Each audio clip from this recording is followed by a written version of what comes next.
નમસ્કાર મિત્રો, વિડીયોમાં તમારું સ્વાગત છે। સુરતમાં એક માસૂમ બાળકનું મોત થયું હોવાના સમાચાર સામે આવ્યા છે। સામાન્ય શરદી, ખાંસી અને ઉલટી થતાં એક માસૂમ બાળકનું મોત થયું છે। આ માસૂમ બાળક ફક્ત 22 દિવસનું હતું, જેને સારવાર અર્થે લિંબાયત આરોગ્ય કેન્દ્રમાં લઈ જવામાં આવ્યું હતું। જી હા મિત્રો, અત્યારે હાલ દુઃખદ સમાચાર સામે આવી રહ્યા છે, પરંતુ ત્યાં હાજર ડોક્ટરે તપાસ બાદ બાળકને મૃત જાહેર કર્યો હતો।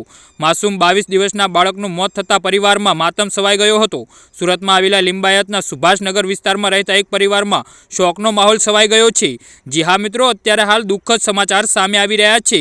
સુભાષનગરમાં રહેતા પરિવારમાં એક માસૂમ બાળકનું મોત થયું છે। આ માસૂમ 22 દિવસના બાળકનું નામ શુભમ હતું। શુભમને ફક્ત સામાન્ય શરદી, ખાંસી હતી અને ઉલટી થવાની સમસ્યા હતી। પરિવાર બાળકને સારવાર માટે તાત્કાલિક હોસ્પિટલમાં લઈ ગયો હતો, પણ બાળકને બચાવી શક્યા ન હતા।